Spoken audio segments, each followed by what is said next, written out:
This podcast was originally live-streamed on the NonSequitur show on YouTube. New episodes air weekdays, Monday through Friday, at 8 p.m. Eastern at youtube.com/NonSequitur show. Make sure you never miss a live stream by visiting www.nonsecshow.com/schedule. For the latest news, polls and updates throughout the day, follow us on Twitter, @NonSecShow or Facebook.com/NonSecShow. That's NONSEQ show. If you'd like to get exclusive content, bi-weekly private hangouts with Kyle and Steve, backstage access to chat with guests after shows hosted on your channel and much more, become a Patreon saint of NonSequitur. It ensures we continue to improve our show and brings you into the process at the same time. Visit patreon.com/NonSequitur today while the limited spots are still available.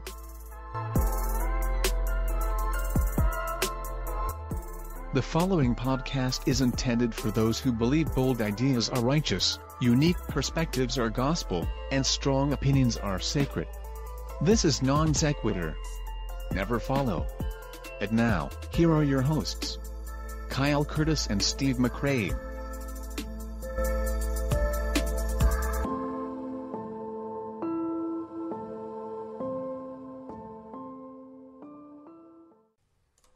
Back again. Hello, Steve. Hello, Kyle. How are you today? You feeling awesome, actually. You feeling good after your marathon stream last night? I am feeling great. Had a great night last night. Very entertaining. We had fun. It was entertaining. You have some very strange conversations on those streams sometimes, but good nonetheless. Even more bizarre than we have on here sometimes. That is true, right? I mean, that's true. Yeah. Well, let's not be rude and say hello to our wonderful guests that we have. This is going to be, I guess, an amazing talk, I think, tonight. I've been so excited about this ever since we booked this. So let's say hello to Paulogia. I believe this is your, last time I counted, this is your 17th appearance on the show. So happy number 17. Is it really? It is. That's insane. Yeah. In some form, whether it be through the collab videos or, just popping in the after shows or the roasts, you have been here 17 times. So man, I've only had you on my show once. We got to fix that. Yeah. Thanks for reminding me, Paul. Now I can't even go on. Steve, take over, please. That was one of his best episodes, though. That's one of his more popular episodes. Oh, he's going to say that. He's going to say that. And let's give a big welcome to Mike Winger. Welcome, sir. Howdy. It's good to be with you guys. Thanks for asking me to come on and do this. Very much looking forward to it and appreciate you making the space. Sure. I think you and Paul are going to get along quite well, and it's going to be a really good conversation. It's outside, everybody likes the debates that we have featuring the screaming and yelling, but these are good too. And I'm excited that we have two level-headed people that are going to have what I think is going to be a really, really great conversation. So I am excited about this. Steve, do you have anything before I yammer on about what we've got coming up? No, not necessarily. I was going to mention a few things, but you know what? I'm going to wait till later. So, are you sure? To the end. Yeah. Okay. Just a quick reminder of what we've got coming up. Tomorrow is going to be the reschedule of Dr. Peter Ward. That was the climate change discussion that was supposed to take place last week. He is actually going to be here tomorrow, so we will have that conversation. Sunday, tell me, Steve, am I pronouncing this right? Geoscriber. I'm not even going to attempt that. Whatever Steve said. That's the closest I can get to. It's probably butchering it, but it's taking on. Here's Shanabuski 33333. Yeah, it's a flat Earth debate. Okay, that's all you need to know. Just show up at 4:00 and let's just watch that. Monday, Sargon of Akkad and Adam Kokesh. Adam Kokesh is running for senator of Arizona. He was running for president on the Libertarian ticket. However, that seat opened up in Arizona, so he will be running for that. They're going to be coming into debate the liberalist agenda and capitalism, and I believe there's anarcho-capitalism in there too. But anyway, everybody knows Sargon is completely against that, so he's going to be coming to try to pick up where Steve and I left off last time. Maybe he'll get a word in. I don't know. It may just be Sargon just staying in there, because Steve and I literally said probably 4 words last time Kokish was on. So Thursday the 8th, Isaac Arthur. Everybody's been asking about Isaac Arthur. He will be here next week, next Thursday. We're going to be talking about the possibility that one day we will get to a point where you can literally upload your mind to a new body or a computer, like because of the way that your brain processes information and stores memories in an electrical current. And I'm not doing it justice, so just bear with me here. But there's a theory that, or a hypothesis, I guess, that one day you'll be able to upload those to a separate entity. So if your body gets, run down, you can just eject and pop it into another newer model. So, yeah, that'll be interesting. Okay, I put out a poll today. I'm sure some of you saw it. Let me get my numbers out here. I put out 2 polls pertaining to what we were going to be discussing tonight. And that would be, is there sufficient evidence to believe in the resurrection? And I asked this on Twitter and YouTube. And here are the results that I got. And to give, to be honest and fair to Mike, we are a heavily audienced, in the atheist category. So don't let these numbers terrify you too much. But in Twitter, the yeses, so that there is sufficient evidence to believe in the resurrection, 11%. And no's were 86%, and the undecideds were 3%. Now on YouTube, out of 693 votes, 5% yes, 92% no, and 3% undecided. So this is no good for me. I have no way to improve. No pressure, Mike. It is more difficult. Yes. No pressure, Mike. So what we'll do is I'm gonna let Steve kind of soft introduce the 2 of you, and then you 2 can talk about your channels, plug whatever you've got going on, and then we'll lead on with the discussion. Steve. All right. You know what? And by the way, I am really honestly looking forward to this discussion as well, because I like when I have 2 erudite people that come on and take very opposite positions, such as like this. So anyways, first we got Paulogia. Paulogia is a former Christian. He takes a look at the claims of Christians on his channel, and he has a little series called Ham and Eggs, where he analyzes Ken Ham's show. I guess, I don't know if Ken Ham calls it a show or whatever he does, but he kind of analyzes that. It's a news show. I wouldn't call it news, but it's a younger creation. Ham and Eggs is the greatest, the most creative thing ever, too, by the way. It is. It really is.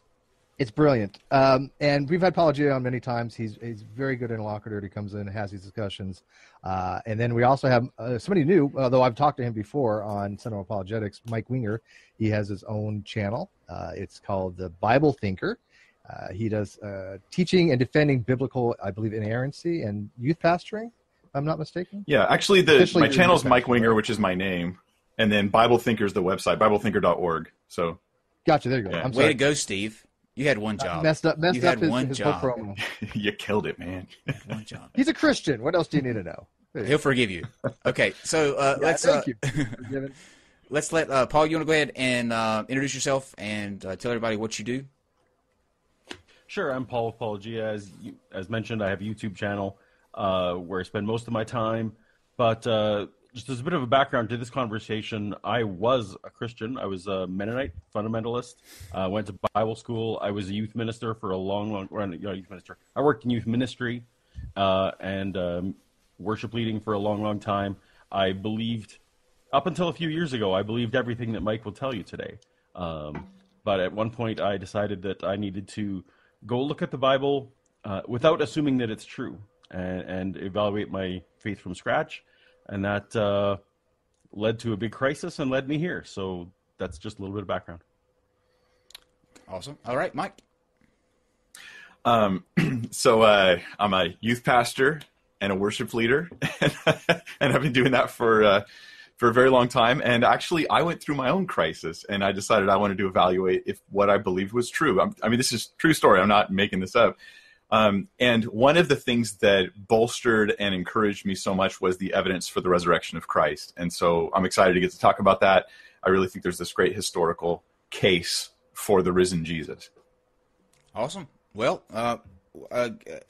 for those of you who are watching, we're going to kind of blend in two styles of what we do on this show with the debates. It's not going to be so much formal and not the total open discussion. What we're going to do is we're going to allow each of these guys to make an opening statement, and it's not going to be timed. I just told them to kind of cap it at 15 minutes just so they could get all of their points out, and we would have a broad kind of range to discuss further. And then after that, after Paul makes his opening statement, we will let the two of them have a discussion based on what the other has said. Steve and I will be here as eye candy, obviously, and we will only interject when there's over talking or we go completely off the rails. So keep it on the rails, and let's go ahead and get started. Mike, whenever you're ready. All right. Well, first, again, thanks just for having me here. I'll admit I'm still learning this stuff. I'm still in the process of discovering and researching and all that, but I've done a lot of my own private work on it, and so I hope to present something that you'll find interesting and maybe even compelling. Some of you guys out there, a lot of the audience right now, you're atheists, skeptics, agnostics, and you're suspicious of apologists, guys like me. So I just ask you to hear me out. I'm going to try and do something to overcome your suspicion. And my plan is this. In order to overcome your suspicion, I want to use consensus opinions from historians, from a heterogeneous group of historians. In other words, historians from all different worldviews, Christian, non-Christian, that what consensus, or over 90% of those historians agree on as they look at the historical record. I'm going to use that data as I present a case for the resurrection of Jesus. And then I'm going to offer, if I have time, evidence for the empty tomb, which will be a majority opinion, even though it's not a consensus. So I'm leaving out, that means I'm leaving out fulfilled prophecy. I'm leaving out, which is one of my favorite topics, I'm leaving out my own testimony, the changed lives that other people say that proves that Jesus is alive. I'm leaving out the authority of the Bible. I'm not saying the Bible's infallible, inerrant. I'm not even assuming that it's historically reliable. Now, I believe those things, but that's not the case I'm presenting at the moment, because I think even with one arm tied behind my back, I can still present a really robust case for the resurrection of Jesus Christ. So it'll be simple. We're going to argue from just a few facts to the most reasonable explanation of those facts being the resurrection of Christ. But I got to overcome one misconception real quick, and that is that we can't use the Bible in a historical sense. That's a big misconception that seems really common on the Twitter feed that went out to prepare people for this show. That was like, oh, you're going to use the Bible. You can't use the Bible to prove the Bible. And I get what you mean. Like, I can't use the Bible saying the Bible is God's word to prove that the Bible is God's word, that I need more than that, right? But that's not the question we're asking. We're using the Bible like the way that, for instance, a historian looking at Muhammad would use the Quran and the Hadith to draw historical data from it. So they're not believing it in like it's inerrant or infallible. They're just getting historical data from it. Now, what they do is they go, oh, Muhammad really did marry a 6-year-old girl named Aisha. Okay, that really happened. We can get that historical data from the text without believing it's inspired. And we're doing that kind of thing here with the Bible. Another problem is when people think that the Bible is, the Gospels, for instance, are one source. And I think I did hear Paul say this in one of his videos, that the Matthew, Mark, Luke, and John are only one source. But even according to guys like Bart Ehrman, we have Mark, we have then Q, we've got the unique content in Matthew. Yeah, he copies some of Mark, but some of that is totally unique. We have the unique content in Luke. He copies some of Mark, and him and Matthew have some things that are shared, but some is unique to Luke. And historians look at each of those as independent sources. They're different streams, different traditions, and so they consider all that. Okay, so here's the quick facts, as I try to race through, give you guys a lot to think about. This should be the easy part, right? This is what historians agree on. Over 90%, the vast majority coming from all different stripes, agree on these three things. The first one is that Jesus did, in fact, die by crucifixion. Some of you guys are familiar with this, right? You've heard this before. I'm not going to labor this point because Paul actually agrees with me on this point. He does think that, at least if I remember how you said it, you said at least one guy named Jesus died by crucifixion. So he agrees with me there. Even atheist Gerd Ludemann says that Jesus' death as a consequence of crucifixion is indisputable. Jesus seminar leader J.D. Crossan, who thinks that Christianity is a metaphor and there is no God. He says there is not the slightest doubt about the fact of